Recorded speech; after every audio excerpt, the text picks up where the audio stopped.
Hello friends, स्वागत है आप सभी का CVBKL SST में। दोस्तों, जो आज टॉपिक हम लोग कवर करने वाले हैं वो है मुगल वंश के शासक के बारे में। कब किसका शासन काल आया उसके बारे में वित्त डायग्राम के माध्यम से समझने वाले हैं।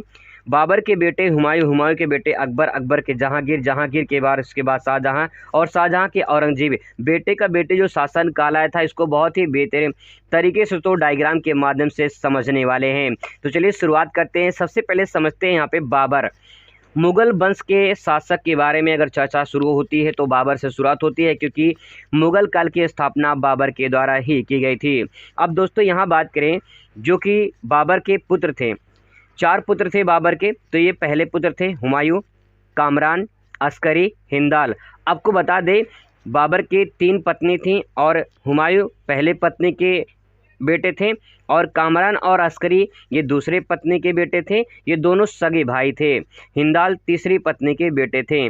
तो कुल मिला के इनके 4 बच्चे थे और हुमायूं जो थे उनमें सबसे बड़े थे।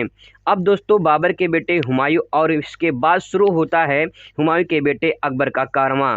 अगर बात करें हुमायूं के बेटे अकबर में तो इनका पूरा नाम जलालुद्दीन मोहम्मद अकबर था। आगे बढ़ते हैं तो देखते हैं यहाँ पे आपको दिखाई देगा कि अकबर के यहाँ पे 2 पत्नी थीं।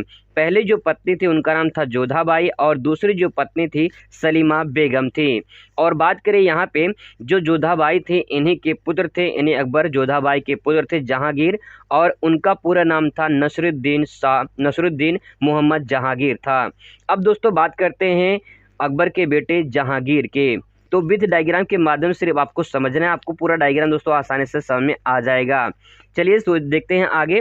जहांगीर के बात करें तो जहांगीर के 3 पत्नी थी, पहली पत्नी, दूसरी पत्नी और तीसरी पत्नी। दोस्तों अगर बात करें जहांगीर की पहली पत्नी तो इनकी जो बेटे थे उनका नाम था खुसरो और जो दूसरी पत्नी थी इनका नाम था खुर्रम। और खुर्रम के ही यहाँ पे जो इनका खुर्रम नाम था वो शाहजहां का नाम था खुर्रम। अब दोस्तों आगे बढ़ते हैं तो यहाँ पे आपको दिखाई देगा कि शाहजहां के यहाँ पे जो पुत्र थे वो औरंगजेब, शाह शुजा और मुराद बख्श थे। यानी शाहजहां के 3 पुत्र थे। अब दोस्तों आगे बढ़ते हैं तो कारवां देखिए, शाहजहां के बाद यहाँ पे औरंगजेब, इनका कारवां मतलब इनका शासनकाल शुरू होता है।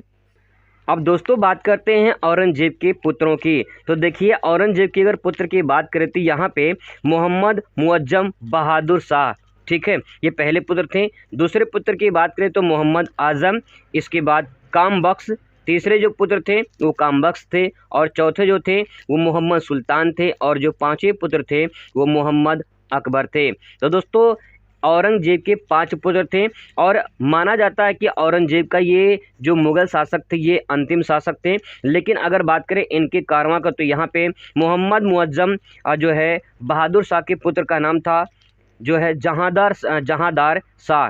तो जहांदार शाह के पुत्र थे आलमगीर द्वितीय, इनका शासन आता है। इसके बाद दोस्तों इसके बाद शुरू होता है शाह आलम सेकंड का शासनकाल।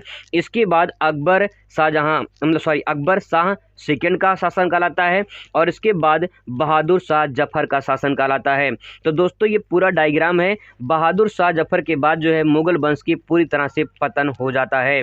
तो दोस्तों ये डायग्राम पूरी तरह से आप समझ सकते हैं, बहुत अच्छे तरीके से मैंने बनाया है। कब किसका शासनकाल आया है आप इसे आसानी से समझ सकते हैं।